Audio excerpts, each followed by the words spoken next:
Hey guys, happy Tuesday. It's me, Keisha, and I am here with this week's All Tea, All Shade Real Housewives of Atlanta Season 16 Reunion Part 3. This season is officially a wrap. Thank God. Okay. Today I dropped 2 behind the scenes tea video on the Housewives. One was about Kenya, the other one was about Shamia. So please check those videos out because they were piping hot with tea. Yeah, they were. But before I begin, I want to give a special happy birthday shout out to a T Squad member, Precious Williams from Baton Rouge, Louisiana. Yes, ma'am. She turned the big 40. Your friend Talisa reached out to me and wanted me to give you a special birthday shout out. So happy birthday to you, my love. I hope and pray that you had a wonderful, beautiful birthday. And just know that your 40s is when life really begins to life, and in a good way. You really truly come into your womanhood, who you are. You stand on business.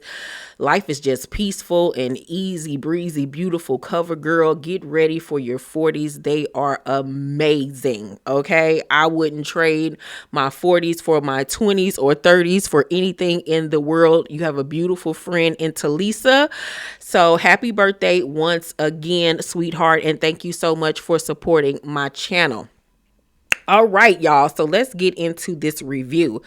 In Reunion Part 3, Porsha brings up how her and Shamia's mama really truly fell out because Porsha's mama's daycare business went into foreclosure and she couldn't save it. And Shamia's mama was also in the daycare business, and allegedly Shamia's mama bought Porsha's mama's building as soon as it went into foreclosure, and how she found out about it was her riding past and seeing Shamia's mama putting up her name on the building. That's how she allegedly found out.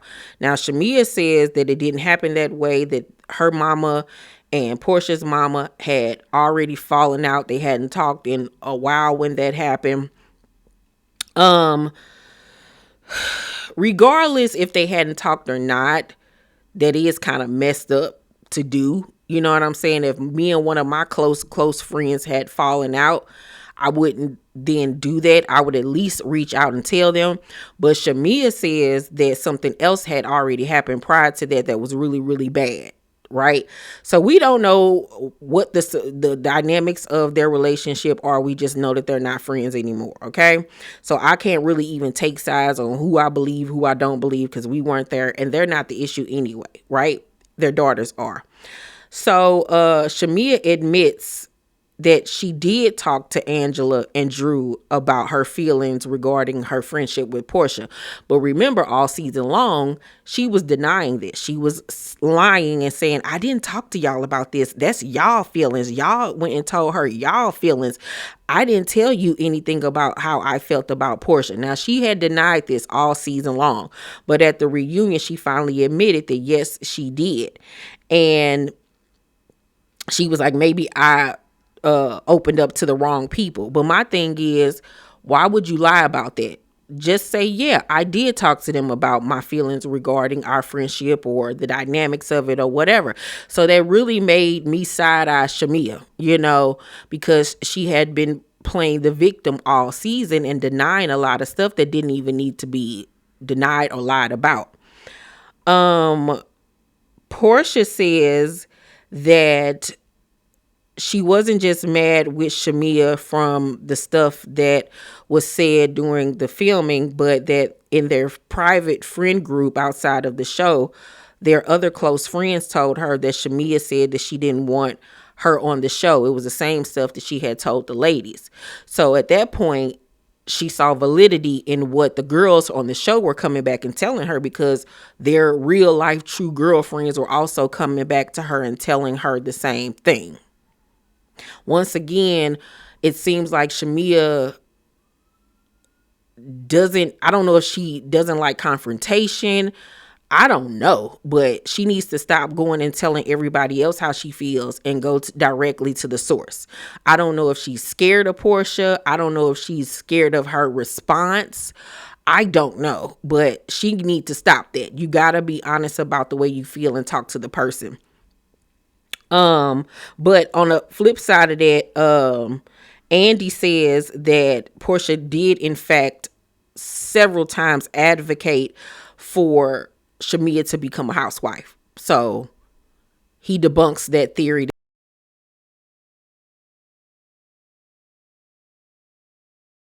Catching Shamia in lies or whatever, and we're seeing that she denied things that she shouldn't have. But at the same token, Porsha, that doesn't negate the fact that you have in plenty of instances been a shitty friend to Shamia. We're not going to negate that. We've seen it with our own eyes. I think that you both do stuff to each other and y'all hold on to it and y'all let it simmer and stir. And then y'all do look funny shit to each other because y'all being passive aggressive. And it's so silly and it's so petty. Like, until y'all get down to the meat of the situation, it's never going to be right between y'all. So, Shamia feels that Porsha made her choice regarding their friendship when she decided to befriend Britt after Britt had said what she said about Shamia as a mother. I personally also felt like that was whack of Porsha to do, not only with the Shamia situation, but with the Kenya situation as well. You've seen how this girl moves, and yet and still you decide after the season has wrapped, the season has started to air, and you are here at the bar and stuff taking pictures with her, and it was just random and weird, you know? And Porsha says, I could say the same thing about you, with you being friends with Kelly and Britt and all of this type of stuff based off what they were saying about her in episode 1. I'm sick of these heifers. I'm going to be honest with y'all. Porsha says at this moment in time, she doesn't have anything else to offer to their friendship. Maybe, I guess they can talk again in the future. Shamia was like, that's the difference between she and I just don't give up that easily. But she at some point says that she's tired as well. I don't know. Like, y'all too old to be doing all this. Like, too old. Me and Porsha the same age, so Shamia gotta be my age, or maybe a year younger or a year older than me or so. And I just think if you're having all of these problems in a friendship that is sustained all of these years, maybe y'all have just simply outgrown each other. Or maybe y'all need to set new friend boundaries, and that's okay to do. Just like in marriages or relationships, you have to refresh, because you're not the same person that you were a year ago, 5 years ago, 10 years ago, 20 years ago. And you have to, speak up and let people know how you feel. And friendships are much like relationships. You have to work on them. They're not just going to stay the same. The men come out. My man Charles makes it clear to the girls that he is there for Angela and me. I was like, told you bitches, that was my man. My man. He looked good, didn't he? Mm-hmm. Older men like younger women like myself. Look at Dion and Carucci. Holla, clock that. Dennis denies telling Porsha that Drew said or was trying to F him. Child, I don't know what was said and done. Do I think that she tried to F that man? No, I don't. I think that Porsha took that text message and made it to be what she wanted it to be. I think that she left certain parts out of the situation because she was going after Drew this season. But then Ralph tells Dennis that Drew told him that she felt like Dennis liked her. She denies this. She was like, I didn't say that, you liar. You lint liquor. No, I didn't. It was so ridiculous, yo. So, they focus on Charles for a minute, and he says that he loves me and Angela, and that he's just not the type to be all over his woman. You know what I'm saying? He not a PDA type of person. And I was like, exactly. That's what I've been telling y'all all season, Andy. Get off of my man's dick, okay? He loves us in a different way. He is a provider. He is a protector. Okay? He's not the come hug me, sit. He ain't that. He's from a particular time in, life. He old school. You know what I'm saying? Y'all ain't used to that. He like that Fred Sanford type of man. George Jefferson. That's the type of man he is. Archie Bunker. Y'all don't know nothing about that. Y'all all up on this new age, this new wave. And that's why y'all ain't in no relationship. That's why ain't none of y'all married. Okay? Period. Maybe if y'all got a man like Charles, y'all wouldn't be up here single. Clock it. So then Andy asks, was he hiding his wife all this time? And he was like, no, absolutely not. And he had to check these heifers and was like, a lot of y'all on here talking about y'all met me.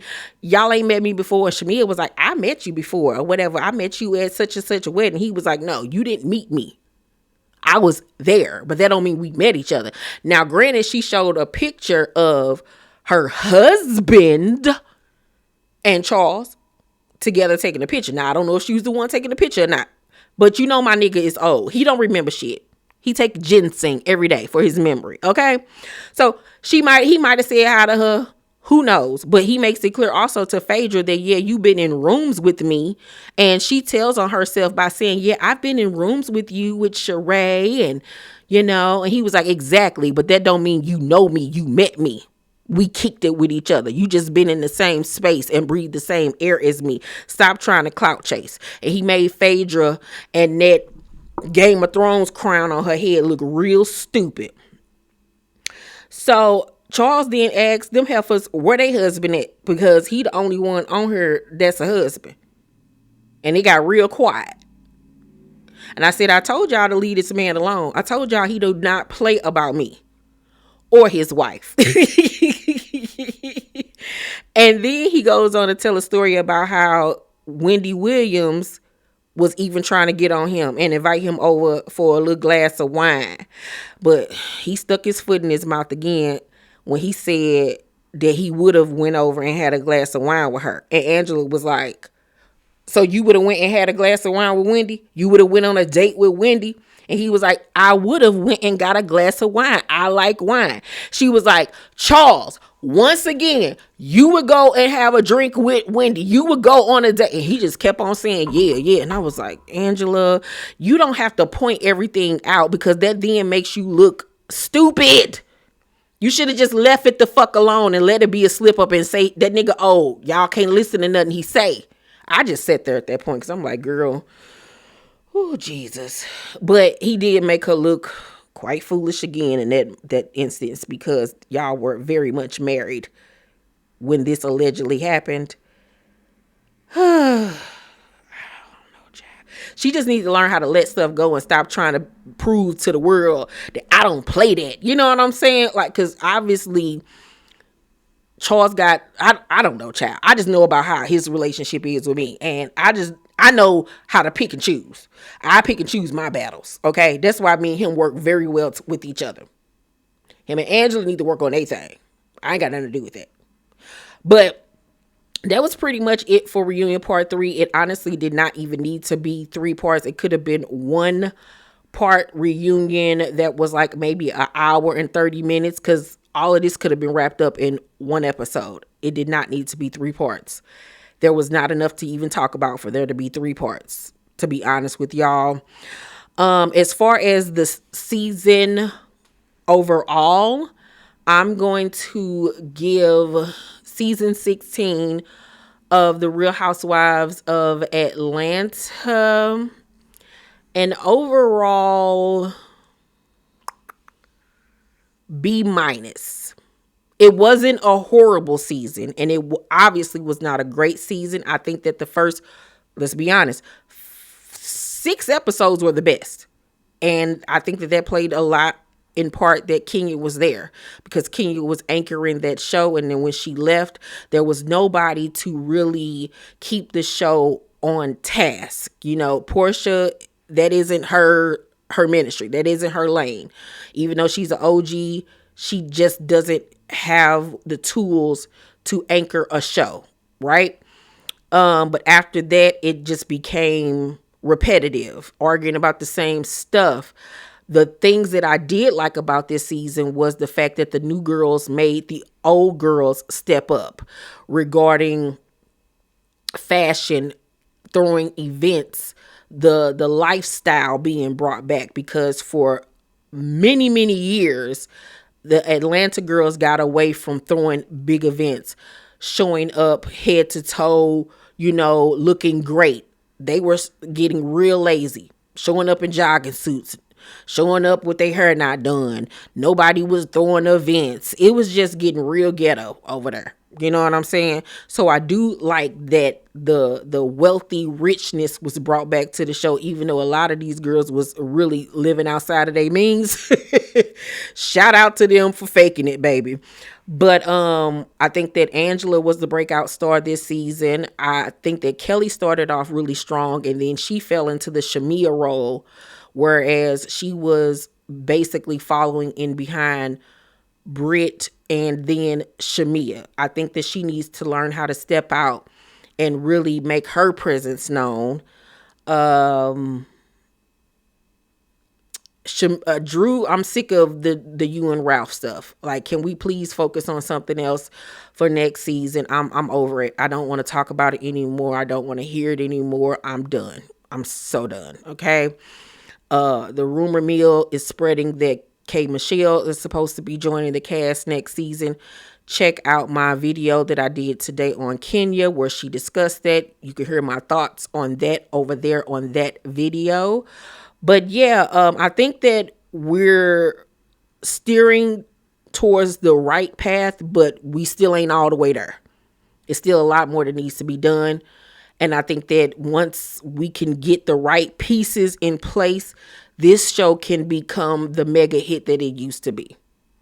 Y'all let me know what y'all thought about the reunion part 3, what y'all thought about this season in general. Let's talk about it all down below in the comment section, you guys. Please make sure to thumbs up this video, subscribe to my channel, and turn on your post notifications so you know when my videos drop. I love you guys, and I'll see you on the next video. Bye.